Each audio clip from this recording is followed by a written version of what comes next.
Welcome to Barrel Brothers, and today we're talking turbos at Baxters MTQ. No, not for that. Stay tuned.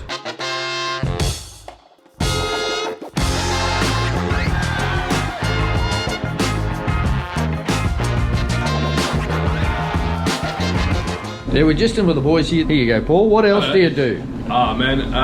Diesel fuel We found injection. Paul, by the way. Diesel fuel injection, pump and ejector, remanufacturing, testing, overhauling, and new parts, whatever you need. Tiago's got a pump on here from a old Fiat tractor. Oh, Fiat tractor. You were saying it's been overhauled. It was sitting for a while? Yeah, it's been overhauled. It was sitting for a while. So pretty much all of the internals and the old diesel that was in the pump was pretty much just old diesel, and it's separated. So what happens is the diesel pretty much becomes like a watery substance, and it starts rusting all of the internal parts. Oh, right. And yeah, the pump just ceases to work. It ceases to work. Yeah. So you were saying this one's pretty old? Yeah, it's pretty old. It's probably from around the 60s. Yeah, so this test specification is in 97, and it's the latest test specification.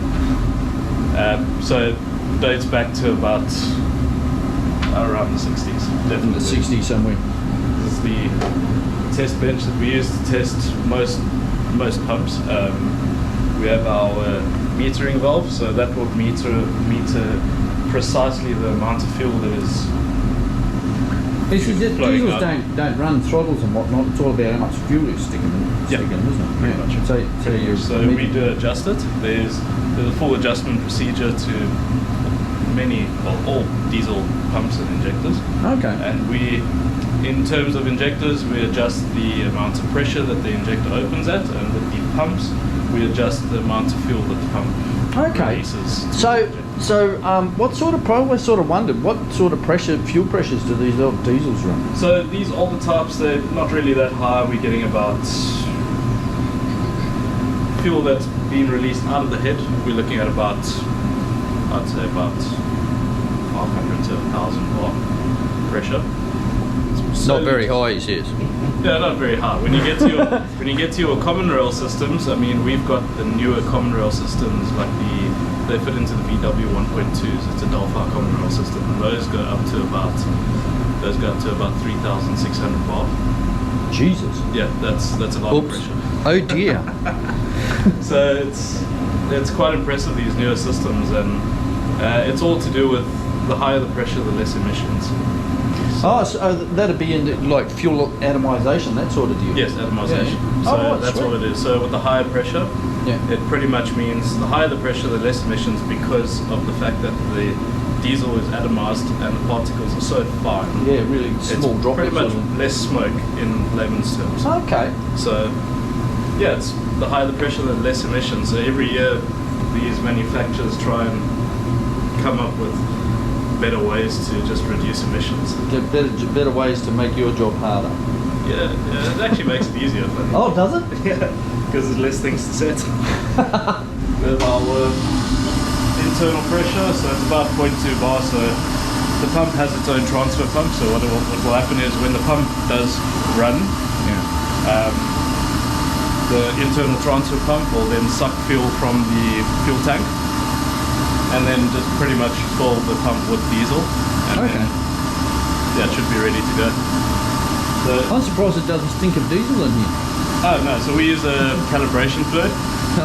It's like a diesel substitute. It still has the same viscosity and properties as diesel, but it's just a lot safer to work with. Alright, doesn't go bang so much. No. We'll start off with the lower speeds just to get the fuel flowing through the pump. Just pretty much bleed the pump, so get any existing air inside of the pump out of the pump, because obviously air can't be compressed, and it's not ideal to have any air in your fuel system. So we'll just bleed it through. We'll run it at about 100 RPM, which is normally the starting speed. So with the diesel pump, it is always, the pump runs half the engine speed. So this pump is now rotating at 100 RPM, and on the engine would be rotating at 200 RPM. So it's always double. You'll slowly hear the pump starting to inject. Cylinder by cylinder.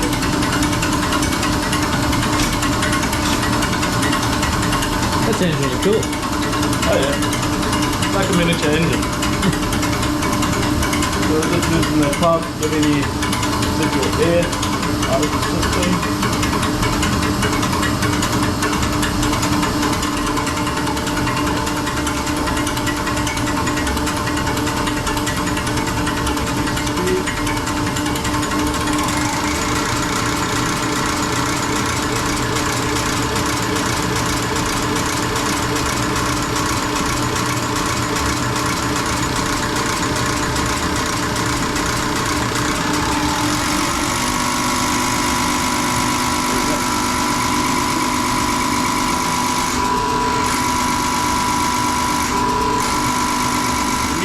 For the testing, it takes about 2 to 3 minutes to sort of adjust and check exactly how much fuel is coming out of each cylinder. So in this case, 6 cylinders.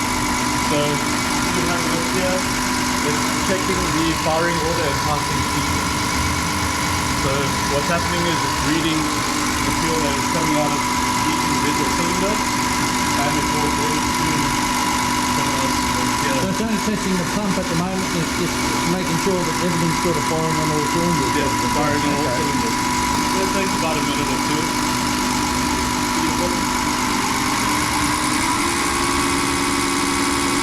It reads the exact amount of fuel that's coming out of each cylinder in millimeter cube per stroke.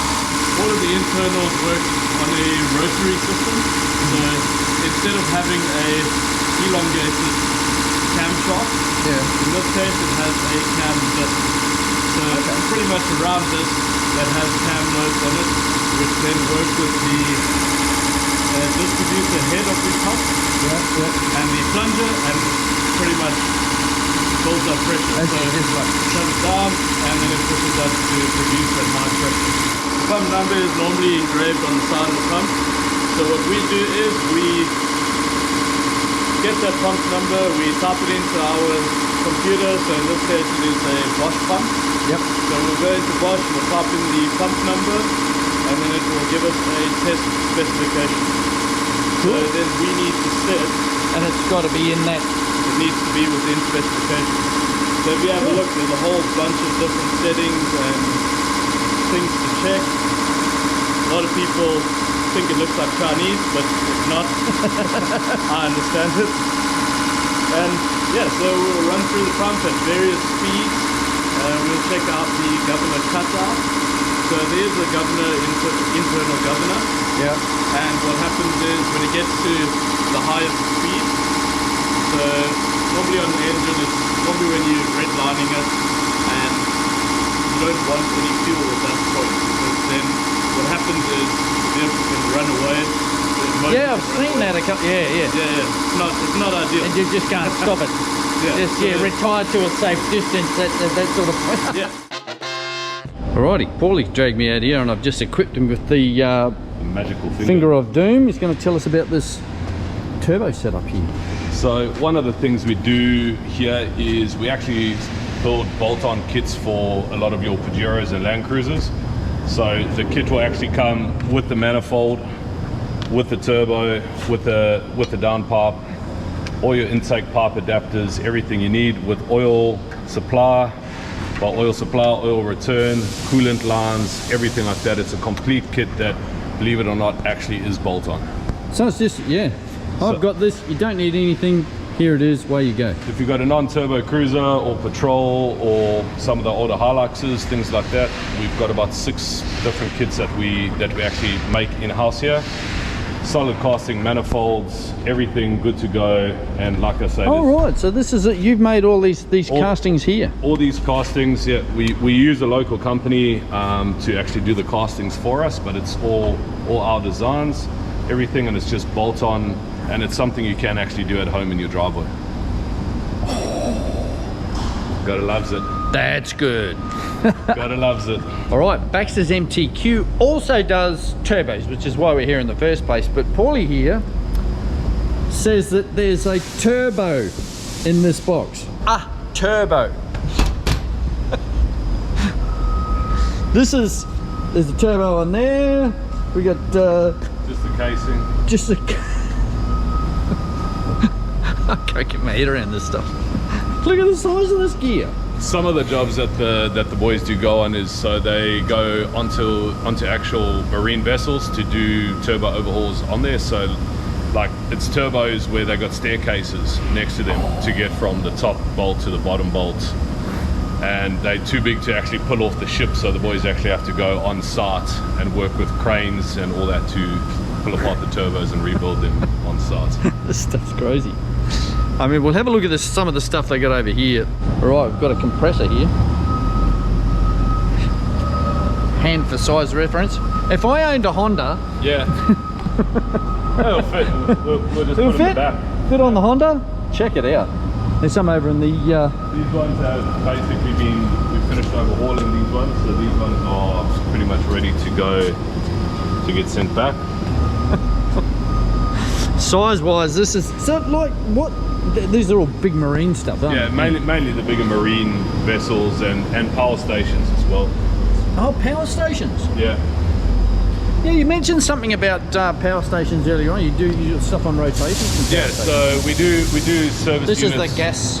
Yeah, for the gas ones and all that. So like there's some of the smaller islands. I know one of our guys just came back to Ireland that he goes to, only has one flight in and one flight out a week. Lovely.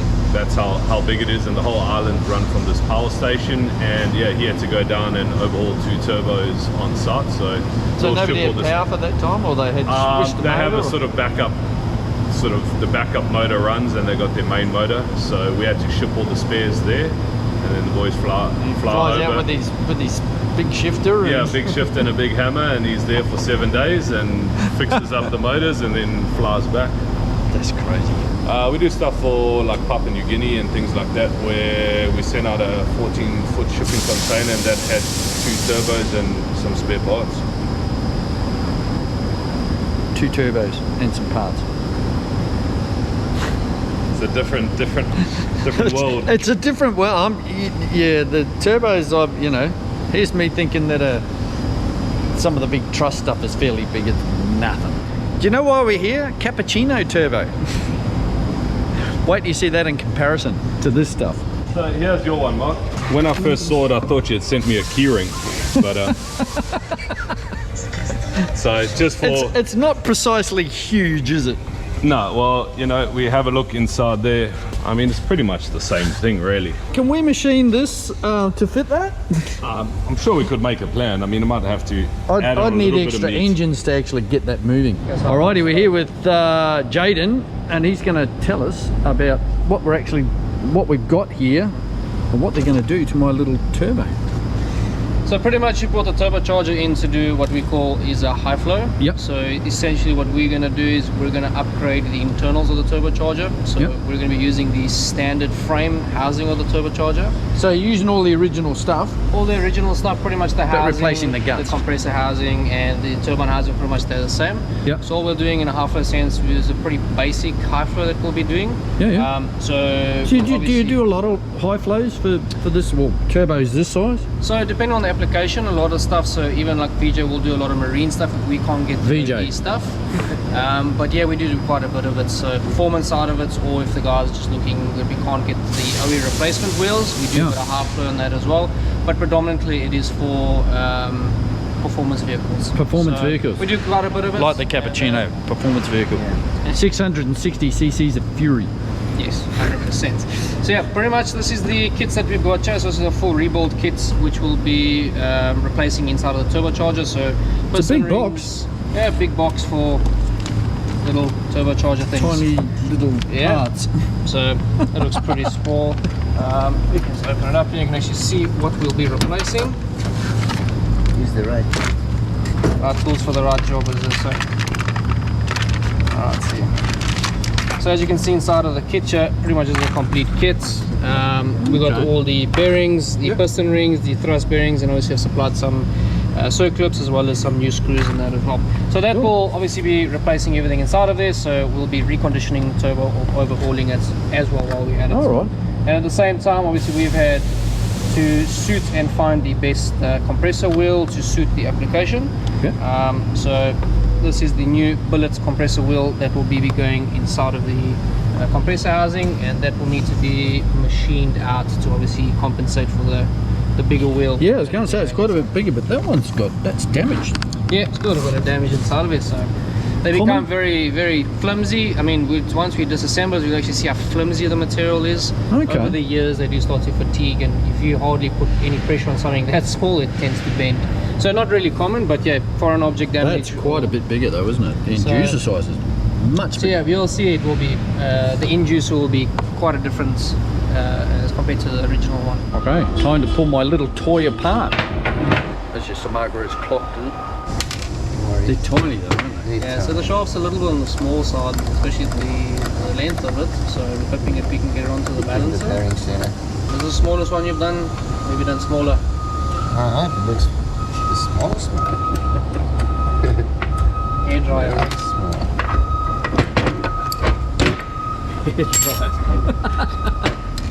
Asthma pump, isn't it?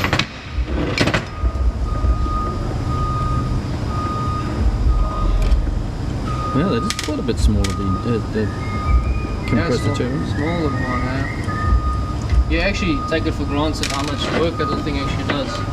You know what I mean? I mean, quite phenomenal what it can do, that little thing. Well, it's running about 85 horsepower at the moment. As Really? with the boost, yeah, running about 14 pound into it. Yeah. But like That's a standard, lot of boost, yeah. well, the boost cutoff on these standard is 16.2 pounds. Oh, really? Yeah, that's a factory cutoff. That's pretty high. You think of it, the amount of revolutions that little thing has to do to upkeep the amount of flow going into the engine. Well, that's the thing. quite It's only a phenomenal. 660cc engine, so Yeah. it's a tiny little thing. Yeah. Look, so obviously with the wheel now being inside of there, and the fact that I can't remember the exact measurements, but we'll do a comparison measurement with the standard OE inducer versus the new one, and then just that's going to show how much airflow we're going to get into it. So obviously the boost is going to be a lot more consistent. Yeah, it's got a bit of damage to it, doesn't it? There she blows. Yeah, look at that damage there. Bloody hell, thin and Yeah. light. Yeah, so that's the thing. If you just have a look, you slightly press on them, and they really want to bend, and that's just purely from like fatigue and So pretty that's much what dust. would have caused that. We will call it foreign object damage. So something went in there, or That's handy. yeah. So, but pretty much dust is normally the killer of such small things. So dust will eventually start eating away at you. So you call it dusted, and that actually starts wearing it out. Makes it pretty. So you can actually see it's quite soft as well. So yep, just over the she's no years, good. because I mean, this is what 92, 32 Yeah, so years there we go. old. So yeah, So there we go. It's done its time. It's time for a done its work. bit of a change. Time for a birthday. Yeah. And then you can see all the carbon buildup as well. I mean, that's also built up over it as well. So Oh wow. we'll give that all a good clean and a good soaking. It doesn't look too bad overall. Oh, she's got a bit of a crack there, yeah? Oh, look at that. Yeah. Pretty common to see that on normally internal gated systems.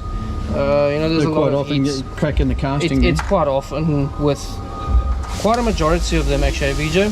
Yeah. You do see it quite often. So you normally get it on the actual wastegate and generally in the actual spiral. So this one's quite thick, but you can see the spiral and whip around there. Normally they do tend to crack inside of there. That's just due. That's the hottest point. Actually does have a small crack just in there. Oh yeah, okay. On the profile. Might be a bit hard to see through the camera, but yeah. Yeah. But it's pretty common. You can put a new one in and a good few heat cycles, a few months, and they tend to do it again. Do the same thing. Yeah. So what we can do, we can maybe have a look at patching it up. We'll go through all the threads, give them a good clean. So obviously once it goes back into the vehicle, there's no strip bolts or cross threading that might potentially happen. Yeah, look at it all falling out. Yeah. So we'll give it a good bath. So we'll chuck it in our spinner, which actually has a nice detergent in it. And we normally take every little bit out of it. Okay. When we're cleaning it. Nothing stays on. So. Comes out looking like new. Actually crazy, you think about something so small, even though it is small, you'd think it'd be easier to work on. No, they're harder. But clearly not. The worst part is You need like really long fingers. That's, you know, the fingers of a pianist. just to get in there. And that's the thing, the bolts are also so close together with everything. I suppose it can't be easy to get in. So here comes the fun part. And these have been done up for 32 years, so These are pretty notorious for eventually stripping yeah. heads. Yeah. So a good so the shock. new ones of these come with the Yeah, I think let's see in the kits. Let's see in the kit. It should normally always, we do normally replace them no matter what. but getting them out without stripping them is the trick. Yeah, when you give it a good shock, obviously, then it does help. But yeah, we do get some that are really stubborn, and then you can really fight. So these ones seem to have not wanted to strip, which is great. Inside that flinger, that's where the seal goes. Oh, okay. Yeah, there it is there. Two piston rings. Yeah, so these obviously prevents the oil from slinging basically out. So once the oil comes into the turbocharger, lubricates the bearings, the journal bearings. Obviously there's pressure inside of there. So in order to keep the rotating parts and the stationary parts from leaking oil out, the piston rings are what will basically seal that off. So these will get replaced because they do wear. As you can see on the face of yours already, there was quite a bit of oil there. So it's a good indicator that these rings are pretty much worn. Pretty shot. They're pretty shot, so also we'll have them replaced. So yeah, Cool. give it a good clean and get into specification again.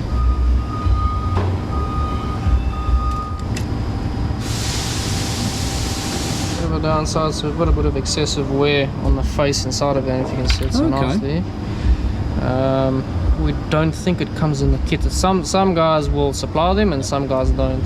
So you can actually see on the face of the thrust pad that there was a bit of thrusting going on. Yeah. Thrust meaning it's moving back and forth, yeah? Yeah, so generally that's from either overspeeding or there's too much pressure on them, or oil viscosity has gone low, or there can be quite a few factors. But with the timeline on this, it can just be age, a bit of dirt, debris, old. So Just not looked after. there's yours against the medium soft turbo.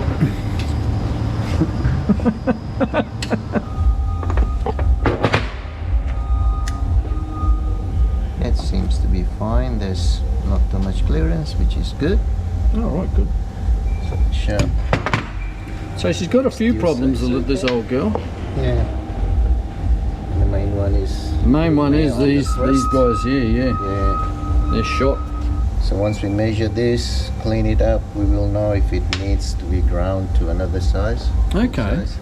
We'll need to measure the bore on this to see if it's within OEM specs. Alright, cool. We'll have to see the clearance on the ring gaps, Yeah. see if it's within OEM specs. Same with this side, the seals. As you can see, there's a whole lot of oil coming through. But normally you can't say that the oil is just due to the ring gaps being too much. They could still be within factory specs. Okay. Yeah. But a lot of things come in play when there's leaks found. Yeah. Could be difference in pressures, too much engine crankcase pressure, Yeah. restriction in the air systems, something Well, like it's I know that the engine that this came off wasn't really flash, so yeah, and it blew a head gasket fairly soon after, so it had done a lot of Ks. Yeah. We'll do a good clean in that and then take all the measurements and sizes. Easy. Yeah. We'll go from Right, hit up Paulie and see if we can find some of these. there. Yeah.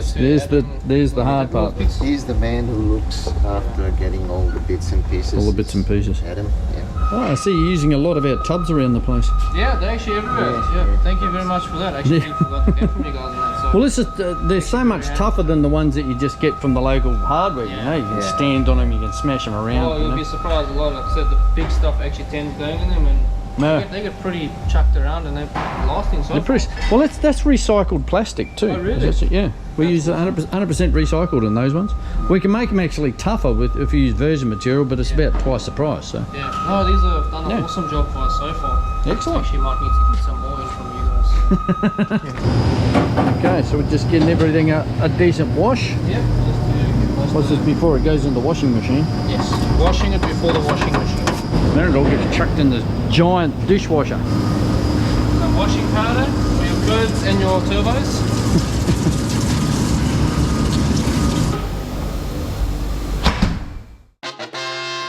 Okay, just coming out of the washing machine now. All looking much better at least. So at least it's got majority of the oil and Yeah, all the junk off it. yeah. So pretty much now we'll pretty much just get it into the sandblasters. Get any of this old rustle. So we'll tape everything up, block off the side of here so we don't get any sand. Yeah, in there. sand into your bearing areas and whatnot. Yeah, pretty much. Get that all cleaned up and then yeah, then it'll be ready for inspection. Yep. We can do some measurements on the shaft and the balls and Cool. see what else we've got wrong with it or what So- needs to be done. So So bits that aren't any good, that's one of them. that's one of them that I think we might have a problem with. And the other one should be Yeah. floating here somewhere. I hope you see the scoring on that. And there we go as well. There's another one. Yeah. So these are the problem parts. These don't come in the kit. So we've just been bashing around on the computer and we've actually found some parts, but they're a few weeks away. So it's about as far as we can go today. But yeah, that's shot. So it shows us that this turbo's been through a bit of a hell life. It doesn't come in the kit because generally these are parts that don't wear. So she's an old piece of junk. We were looking at getting another turbo for a little while there. I was going to go into Yahoo Japan to see if I could find one. But this young chap, smile, has found some bits for it on eBay. We basically started looking for the turbos, but he's found the actual shaft and a kit for the shaft, and it has these parts in it, so for the same turbo. So yeah, basically we've got to get that, but that's a few weeks away. So yeah, that's where we're at the moment. That's the end of this episode. What I'm going to do in the meantime, I'll go and look for some turbos. I think is the best bet. See if we can find some, and that'll take a couple of weeks to find some and get them sent over from Japan. I figure that's the best way. I had a quick look before I left on my phone over at Baxters, and it looks like sort of for the same price as a Chinesian one, we can get 2 originals and the shipping quicker, so for about the same price. So I thought we'll roll the dice and we'll have a go getting some from another couple from Japan, 1 or 2, at least 1, but I think 2 might be the best roll of the dice just in case. And in the next episode hopefully we'll have those and we'll take them back over and they can pull them apart and do some other stuff with them. So thanks very much for watching Barrel Brothers, and look after yourselves, and we'll see you next time.